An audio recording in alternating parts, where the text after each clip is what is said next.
Olá, você está ouvindo o podcast Eleb SP no ar. Esse programa é para você que está buscando ampliar ou expandir seus horizontes profissional e pessoal. Em comemoração aos 30 anos do aconselhamento biográfico no Brasil, a Escola Livre de Estudos Biográficos de São Paulo, a Eleb SP, quer aproximar você desta ferramenta que se baseia nas leis biográficas da antroposofia e na sua própria história de vida. Eu sou Silvia Beatrix e vou te acompanhar nessa jornada. Seja bem-vinda, seja bem-vindo ao podcast Eleb SP no ar. Sinta-se em casa. Muito bom ter você de volta para ouvir o nosso segundo episódio, o início de tudo, agradecimento ao passado. Quem vai nos ajudar dessa vez a contar essa história e a fazer essa reverência ao passado são Amparo del Moral, Márcia Della Negra e Ronaldo Perlato. A Márcia e o Ronaldo, gestores e docentes da Escola de Formação de São Paulo, foram apresentados em nosso primeiro episódio. Caso você ainda não tenha escutado, recomendo que o faça, pois além de conhecer os dois, vai saber mais a respeito de personalidades e temas que serão tratados nessa conversa. Amparito, como é carinhosamente conhecida a nossa terceira convidada, é aconselhadora biográfica, médica, coordenadora de trabalhos sociais e docente da Escola de Formação em Aconselhamento Biográfico, Biografia Caminho Iniciático, que fica localizada em Florianópolis, Santa Catarina. Mas ninguém melhor para apresentar Amparo do que ela mesma. Meu nome é Amparo del Moral. Eu tenho 65 anos e me formei em Brasil como aconselhadora biográfica. Eu sou espanhola, com 32 anos fui para o Brasil, para a Artemisia, o Centro de Desenvolvimento Humano, que a Gudrun fundou, e lá, no ano 93, comecei a formación biográfica, siendo que ya desde el año 90, desde que yo llegué, un poco después, comencé a coordinar grupos y formé parte del equipo que allí trabajaba. Entonces, a pesar de ter terminado la formación en el año 96, desde el año 90 trabajo. Y 2 años más tarde de eu llegar a Artemisia, compramos un sitio perto de lá, porque la Artemisia estaba en un lugar de mucha vulnerabilidad social, con muchas favelas alrededor, y se comenzó un trabajo social con las crianzas que moraban en las favelas de alrededor, que funciona hasta hoy. Eso fue fundado por mí y por Alexa Bradley. Se llama Asociación Comunitaria Pequeño Príncipe, que tiene una vida hoy en día de 30 años, 29 años. Y muchas crianzas pasaron por lá, mucho desenvolvimiento, se trabajó también mucho con desenvolvimiento humano, con las familias, tanto también con los funcionarios, etc. Entonces es un trabajo que es paralelo a lo que estaba aconteciendo en Artemisia e que sobreviveu após Artemisia. Uma curiosidade sobre Amparo. Você sabia que ela é mencionada na biografia da Rita Lee? Na época, Amparo trabalhava na Artemisia, um espaço criado pela doutora Gudrun para tratamentos de saúde e que acolheu as primeiras formações em aconselhamento biográfico. Você já leu a biografia da Rita? Agora, a Amparo vai contar para a gente sobre o nascimento do impulso biográfico. Diz aí, Amparito, como tudo começou? O impulso do aconselhador biográfico nasce em parte na Europa e parte também aqui no Brasil. Aqui no Brasil, pela doutora Gudrun Burkhardt, que ela desenvolveu uma metodologia própria que depois levou para a Europa e outros países. Esta metodologia está baseada na necessidade que tem o homem moderno, que pelo proceso de individuación propio da alma da consciencia ele fosse isolando cada vez mais, virando inclusive egoísta, olhando só para seu próprio umbigo.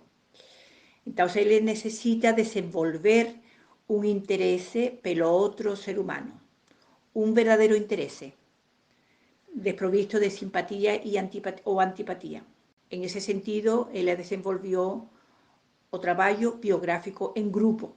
É extremamente importante este trabalho porque tem uma qualidade curativa, pelo fato não só de poder falar sua própria biografia para as outras pessoas, mas muito mais para escutar a biografia dos outros. Esse acto de escutar é um acto de amor.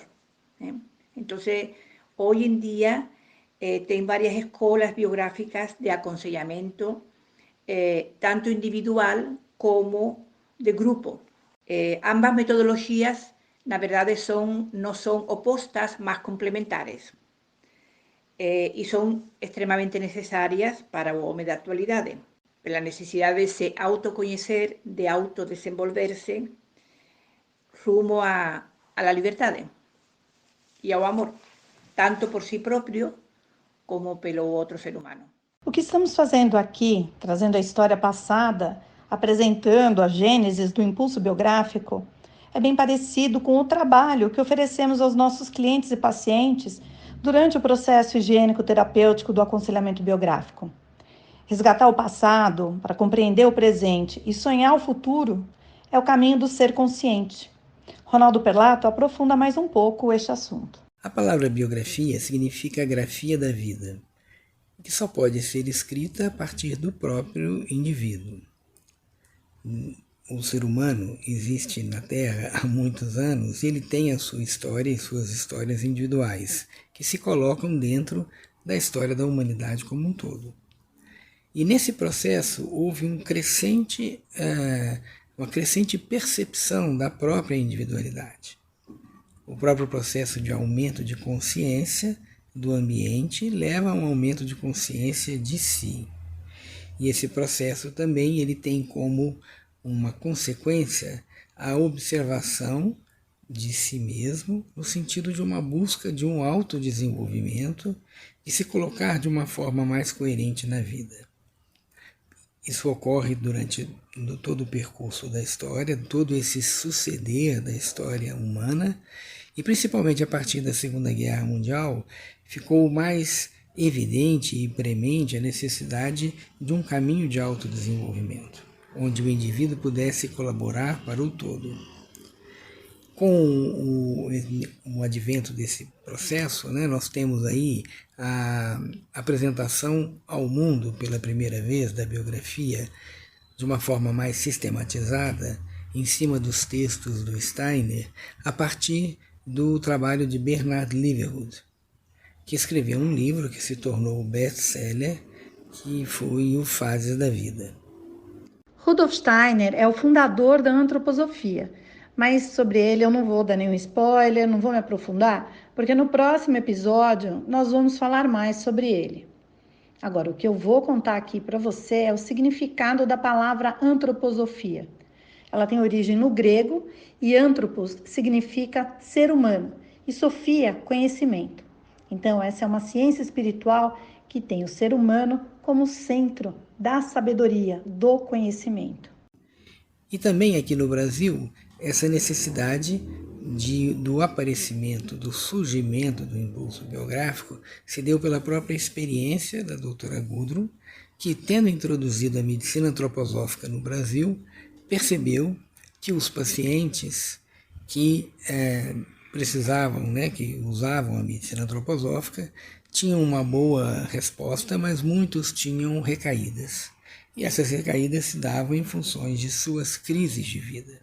Daí a necessidade de se sistematizar no Brasil o trabalho biográfico, que evoluiu para o nome de aconselhamento biográfico, onde se possibilita ao indivíduo buscar compreender a sua própria biografia, tomando a sua biografia nas próprias mãos. É interessante observar que, falando do passado, a partir da visão da Amparo e do Ronaldo, pontos em comum surgem. Isso é bem natural.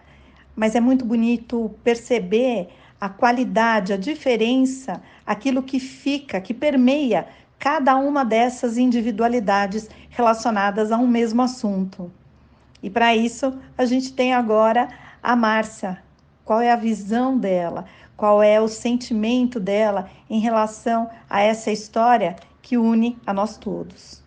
O impulso biográfico nasce da necessidade das pessoas hoje se autoconhecerem, das pessoas poderem olhar para si mesmas, poder penetrar no seu mundo interior, na forma como pensam, a forma que sentem, a forma que agem, para poder de fato encontrar um caminho de cura, um caminho de desenvolvimento para si mesmos.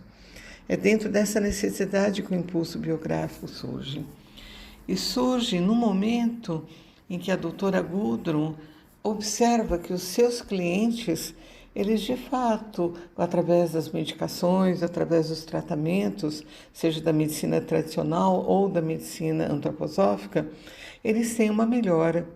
Mas essa melhora não se mantém, porque o que precisa ser transformado não pode ser resolvido com as medicações ou com as terapias que existiam na época, mas que havia necessidade de o ser humano poder olhar para si mesmo, olhar para a sua história de vida e poder entender quais eram os espaços ou quais os momentos da própria vida em que ele se sentia preso, em que ele se sentia ligado àquilo que acaba criando um padrão de comportamento, um padrão de pensamento, um padrão de sentimento, e que só pode ser transformado quando a pessoa de fato mergulha no seu mundo interior e procura entender quais são os aspectos de si mesmo que vieram a partir dos acontecimentos biográficos que precisam ser transformados. Então, reconhecendo que esse impulso nasce da nossa necessidade,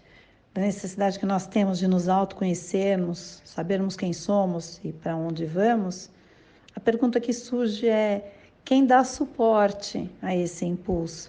Quem está por trás do surgimento desse impulso? Quem estava por trás deste movimento? Temos a doutora Gudrun, aqui no Brasil, uma médica formada na Escola Paulista de Medicina, mas também uma pessoa que tinha tido toda uma educação bastante naturalista e que estava em busca de uma medicina que fosse além da medicina tradicional.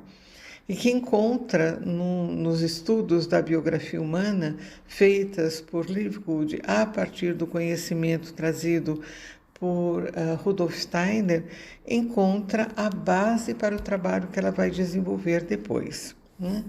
Doutora Gudrun começa a fazer pequenos workshops com temas específicos para que as pessoas tivessem um autoconhecimento, para que a partir disto o desenvolvimento pudesse ser alavancado. Mas tem a doutora Gudrun, tem seu marido, Daniel Burkhardt, que também ajudou nesse impulso do aconselhamento biográfico, e várias pessoas que fizeram workshop com ela e que deram para ela a base do que poderia ser desenvolvido posteriormente no curso de formação de aconselhadores biográficos, né? Nossos convidados trouxeram a imagem de como nasceu esse impulso. Ouvimos o Ronaldo, ouvimos a Márcia, ouvimos a Amparo. E como é que isso está agora? Como está o impulso biográfico neste momento? Ronaldo, conta pra gente como é que isso está agora. Bom, a partir de todo o desenvolvimento da necessidade de conhecer-se, de olhar para si de uma forma coerente e comprometida, tivemos então o impulso dado pelo Bernard Liverhood e depois pela Gudrun, e naturalmente esse impulso foi se espalhando pelo mundo. A Gudrun foi uma grande colaboradora, divulgando os conceitos biográficos na Europa, em vários países, e hoje a situação como nós temos existem muitas formações em aconselhamento biográfico por todo o mundo. Então nós temos evidentemente na Europa, né, na Alemanha, na França, na Itália, agora em Portugal também temos começado, temos na Suíça e também temos em Israel, temos na Rússia, temos no Japão também, evidentemente, como já comentamos aqui também no Brasil. Então hoje nós temos uma situação de diversas formações que, embora tenham características regionais, características próprias do país e do povo, mas o objetivo é realmente formar profissionais que possam ajudar outras pessoas nos seus processos de autodesenvolvimento. Então podemos dizer que hoje no Brasil mantemos então 3 escolas já com cursos em andamento, uma 4ª terminando o seu curso, e temos vários profissionais que já atendem as pessoas através do aconselhamento biográfico. Nós temos então cada vez mais palestras, grupos de estudos. Atualmente estamos no processo de consolidação, através da Associação Brasileira de Aconselhadores Biográficos, de um livro sobre a biografia. Aproveitando esse tema, em 2000 foi criada uma associação brasileira de aconselhadores biográficos que tinha a função de realmente albergar e ao mesmo tempo proteger os formandos, aqueles que tinham se formado e vão se formar nas escolas. Então tudo isso tem esse caráter de proteção desse movimento, e que ocorre não só no Brasil, onde nós temos também um Fórum Nacional das Escolas, como também internacionalmente, onde nós temos o ITF, o International Trainers Forum, quer dizer, o Fórum Internacional, onde todas as formações se encontram, não apenas para se alimentarem mutuamente, mas também para proteger todo este movimento do aconselhamento biográfico. Ronaldo Pelato menciona 2 instituições bem importantes nessa trajetória do aconselhamento biográfico. A ABAB, Associação Brasileira dos Aconselhadores Biográficos, é a instituição, é o organismo que tem como propósito apoiar o profissional certificado em aconselhamento biográfico e também contribuir para a divulgação e ampliação desse trabalho no Brasil. A outra instituição, o Fórum Internacional de Treinadores, ITF, International Trainers Forum, está sediado na Suíça e é o órgão que dá apoio ao trabalho do aconselhador biográfico ao redor do mundo. E a cada 2 anos organiza uma conferência biográfica mundial. Então, o que nós vemos na aplicação diária do trabalho como aconselhador biográfico são relatos de clientes que nos dizem, assim como nós mesmos que já fizemos essa formação e trabalhamos com a nossa própria biografia, que esse é um impulso fundamental para que a gente possa se autoconhecer, para que a gente possa, de fato, transformar a si mesmo a partir desse espaço do autoconhecimento. E é o autoconhecimento que diz respeito à nossa constituição, que diz respeito ao nosso temperamento, que diz respeito aos aspectos do nosso caráter, que diz respeito a tudo aquilo que nos configura como seres humanos. Então, é um trabalho profundo de conhecimento de si mesmo e que dá a base para o desenvolvimento que nós podemos fazer em direção a toda a nossa vida. Chegamos ao final de mais uma conversa que celebra os 30 anos do aconselhamento biográfico no Brasil. Se você quer saber um pouco mais sobre o assunto e sobre os grupos de estudo que foram mencionados aqui nessa conversa, visite o site da ELEB SP, siga as nossas páginas nas mídias sociais e controle um pouquinho a ansiedade, que logo voltamos com mais uma conversa inspiradora. Até lá!